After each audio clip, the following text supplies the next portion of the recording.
There was a time when book buying bans were kind. The temptation was low and my TBR inviting.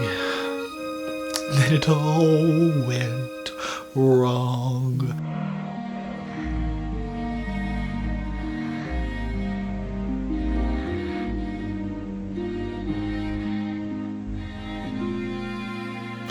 I dreamed a dream of book buying bans gone by, when purchases were small and my TBR worth reading. I dreamed my goals would never die. I dreamed consumerism would be forgiving. Then I was young and unafraid. Few purchases were made and no money was wasted. There was no pre-order to be paid. No book unread, no spine unbroken. But the urges come this year, and the purchase is small at first, as they tear my wallet apart and they bloat my TBR. The time is now, the books are here, one more.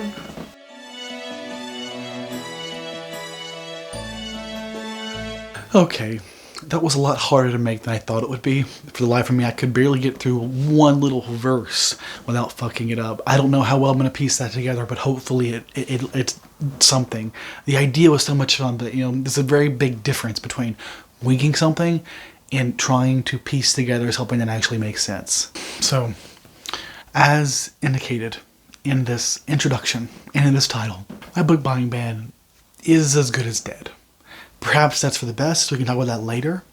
But needless to say, I bought a lot of books that weren't already read, and that basically went against my goal, and I've essentially failed to do what my goal was this year.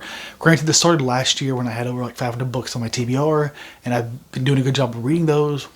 And if you recall, like back last year, I talked about end of the year how well I had done about not buying books I hadn't read. Then I felt good about myself, and I started buying things. Made it easier to justify little tiny purchases here and there. And next thing you know, it gets easier the more you buy them. Next thing you know, I'm now buying them willy-nilly for books that I'm interested in reading, but I may end up DNFing and really have no clue.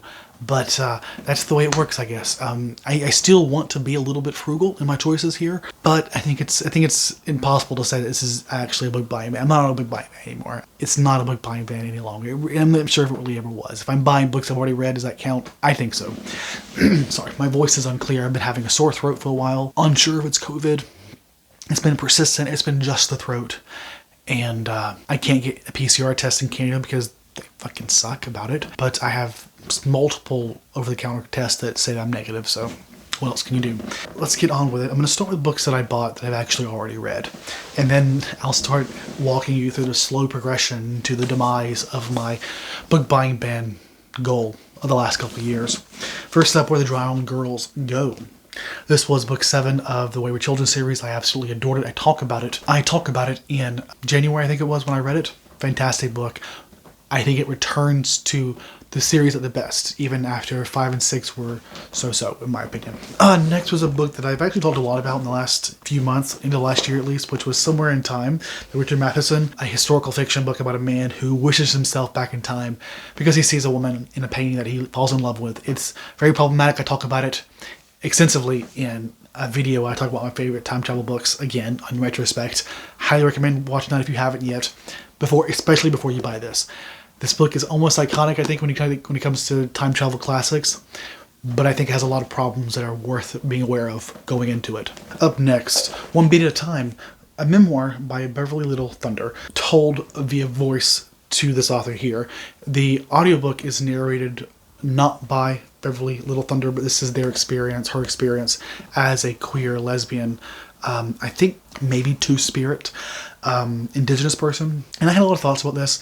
I'll direct you to my, I think, November wrap-up for more of those.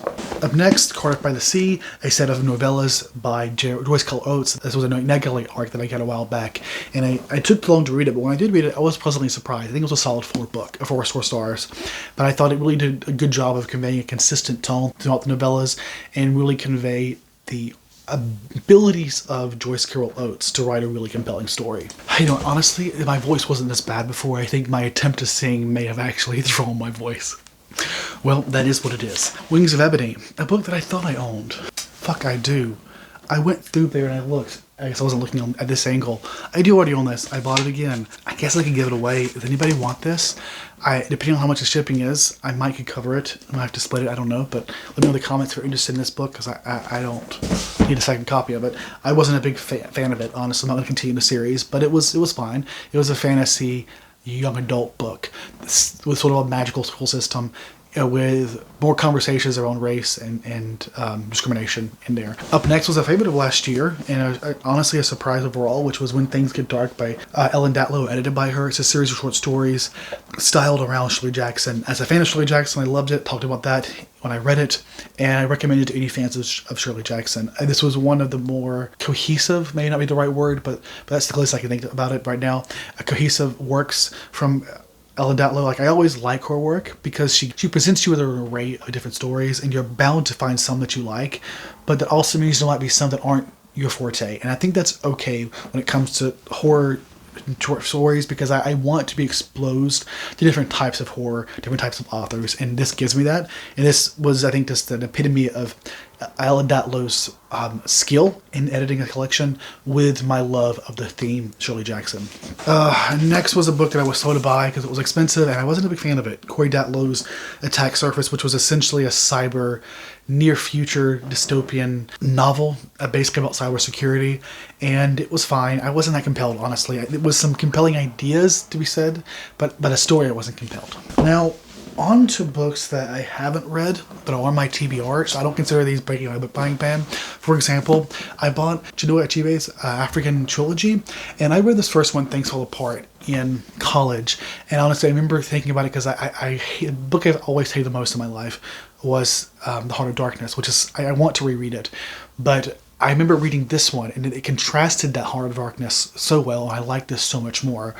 And I saw this at Barnes & Noble when I was visiting my family, and honestly, I wanted to buy books, so this was easy to justify because it's not technically adding a book to my TBR because it can go on my shelf, even if there are now more books that I need to read.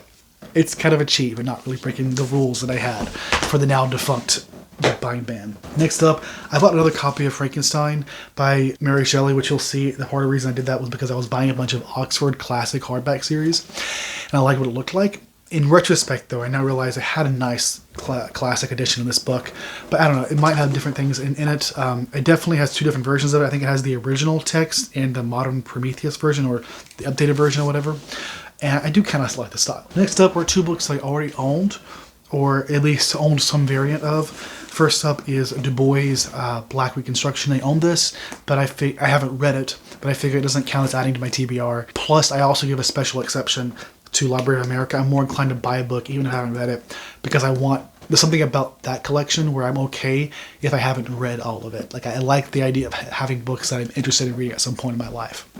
Next up is Slave Narratives, which is just a series of stories, mostly memoirs, I think, by significant figures in history, telling their life story. This includes the likes of Frederick Douglass, Sojourner Truth, Harriet A. Jacobs, and others. But those are all authors who I think I already own, but I consider this sort of like in the same vein as buying the African Trilogy. This contains books I've read, so it's like a different edition of those, while also adding books to my TBR, so it's not really adding it. But again, it doesn't really matter because the thing is over. I mean, it is and it's not over. Like, I'm still inclined to buy less books if I haven't read them, and more inclined to buy books if they have some fraction that I've read. I know the logic is nonsensical, but I like rules, even if I don't always follow them. Next up is a book that I feel weird hauling, but this was something my landlord let me borrow because he wanted me to read it when I first moved in several years ago. And I've since moved out, and I didn't get back to him. Like, I forgot. And at this point, like, I could call him, but I don't think he's that concerned. Like, I know I had to get rid of a lot of his stuff because he moved to a smaller space. And unless they reach out to me and say, Josh, how fucking dare you give it back, I'm just gonna keep it. Maybe I'll read it. Honestly, I'm not that excited by Robert Sawyer, but I think it does deal with like quantum mechanics, you know, sci-fi that could be fun. Okay, sorry, I'm realizing I'm not as up to talking as I thought I was, but we're almost there. When I started buying books since last year, the first thing I bought was actually not this year. It was in December when I was visiting my family after I did my end of the year book buying ban reflection. I didn't think I was going to buy anything new, but then I was just browsing Athens, and I was at a comic shop, and I saw this gorgeous collection at a reasonably price of a series I really want to read, and I couldn't resist. I also did a wish list ranking last year at the end of the year that I basically went through all the books that I wanted to buy but didn't. It was like over 100 cars. It was like over 100 books, and of them I ranked them in the ones I'm most excited for, and there were like 26 that got to the very top that I absolutely want. And this was the first of that list that I ended up buying, and I feel like if I'm going to buy a book, that list is the series to buy from. All the books I want to show you are not from that list, but that is a big reason why I decided to buy this. Next, I know book banning has been a rising threat of late, and when I heard about this, I went ahead and bought it. I'm probably going to try and read it more quickly than I would have if I didn't buy it, but it still is intriguing. It's the story of the Nazi concentration camps through the perspective of if they were mice, I think. I'm not entirely sure, but I think it gets critiqued because it focuses on that harsh subject, which is a really weird... I mean, it's all weird what they try to ban for what reasoning, but I think it'll be a really interesting perspective on this scenario, and it gets a lot of praise for a reason, I suppose. Honestly, I'd never heard of it before the book banning that was going on, which was what prompted me to buy this, really. It was to say, fuck you guys, or fuck whoever was trying to do that. I'm now going to read it, or buy it, and hopefully read it, and give a platform to it, whatever capacity I'm capable. And I'm not sure when exactly I bought this, but I want to say it was around this time, the beginning of the year, when I was like, well, I bought a couple books, and this one, it's not that big of a deal. It's just like it's a book that I loved, and that I'm going to be reading this next month anyways, or this month actually, in March. Parable of the Sower. I'm rereading the first book for the second time, and maybe I'll get to this. That wasn't the goal. If I have time, I'm going to try to, but I went ahead and I bought this, even though this doesn't really fit any of my criteria. It's just me beginning to say, fuck it, I'm just going to do it anyway because I want it, and I want to read it. Like, for all intents and purposes, I should have only bought it if I thought for sure I was going to read it, because even then I could have got probably a digital copy to read first, but when it comes to comics, I do prefer reading the physical, so there's something to be said about that. And I do love Parable of the Sower, Earthseed duology. The second book in this series was one of my favorites of last year. Let's talk about the books that I think one of the first ones that I bought that really, I think, put that...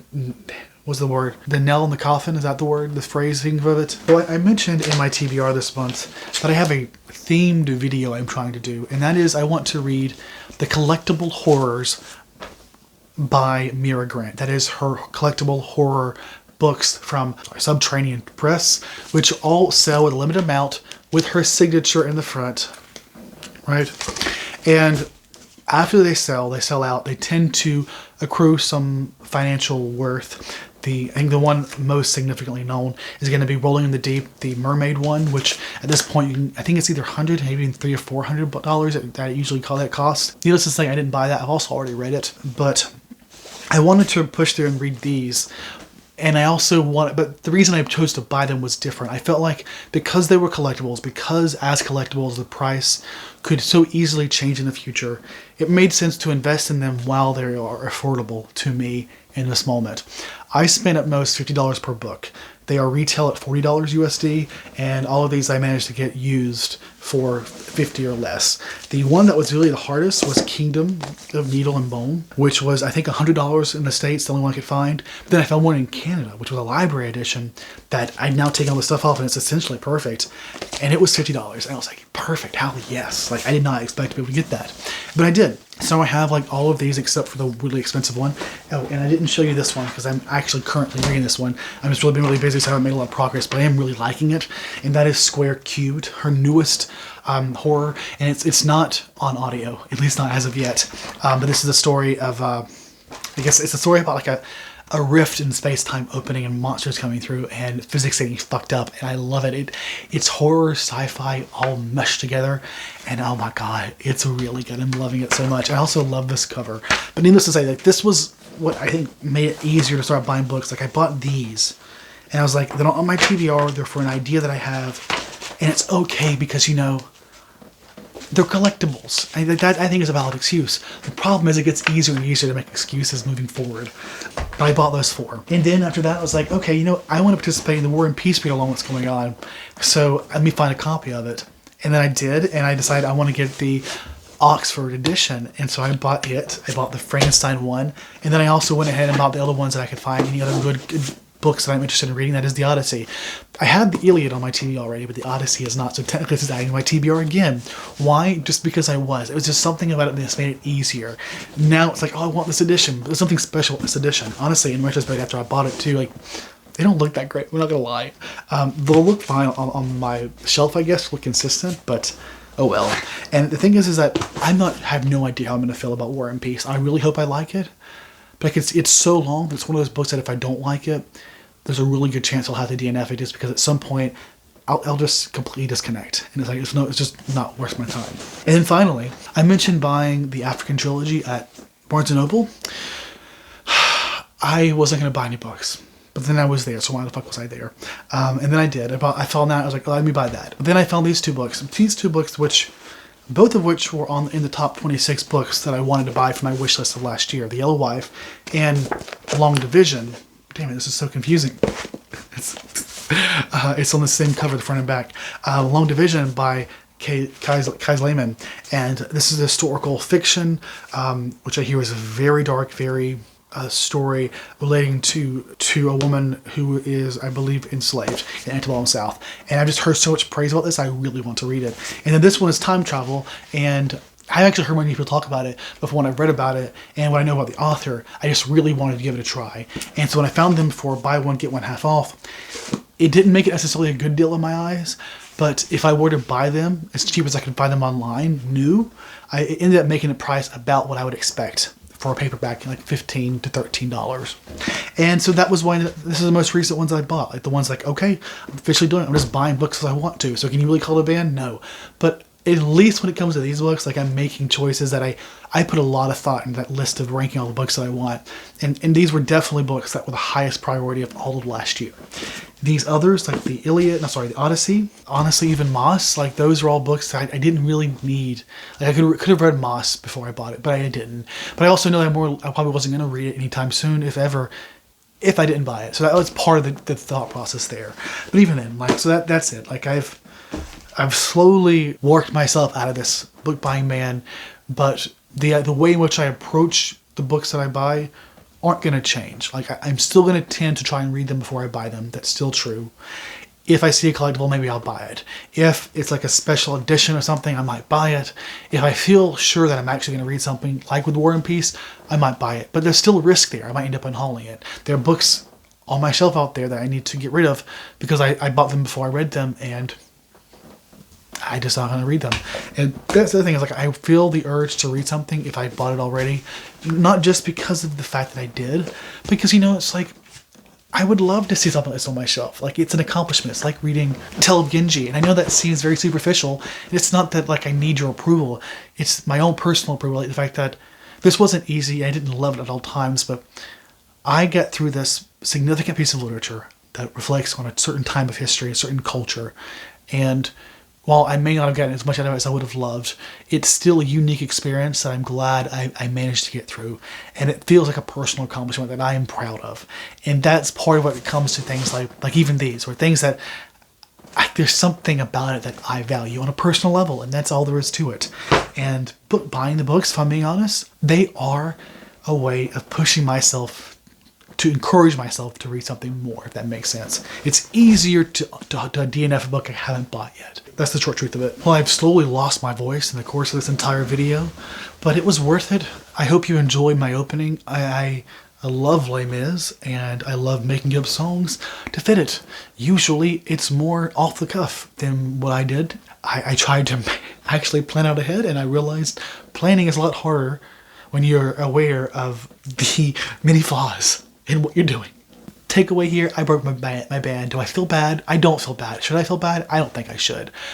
I think the band did what it was supposed to. It was supposed to forced me to rethink how I'm buying books and to make sure that the books that I leave on my TBR are books that I really want to read. And that's evident by the number of them that I pick up. Like, that's the case of it. I talked about it in my most recent unhaul. That's the same logic here. That is still here. And I think that's what made the book buying ban successful. I knew when I decided to try and extend it this year that was going to be hard. Not just because of just the act of not buying books when I really want to, but because of the fact that I also recognize that I'd made good progress towards, better practices in my reading habits, my buying habits. And because I knew that, I knew it was, I don't think quite as necessary, if I'm being honest with myself. But I don't know how much y'all actually care about this. I'm overanalyzing it because that's what I do here. Like, it's my channel, talk about my shit. It is what it is, right? I assume y'all care. But it is pretty trivial at the end of the day. I hope y'all are as excited for these books as I am, and I hope you enjoyed this video, and I hope you enjoyed my beautiful rendition of I Dreamed a Dream. And for now, have a good day, and stay safe, okay? Goodbye. I dreamed a dream of time gone by. I dreamed that God would be forgiving. But there are dreams that cannot be, and there are storms that cannot weather. And times can return, and there's something, and that's all I know. Pretty sure that's enough.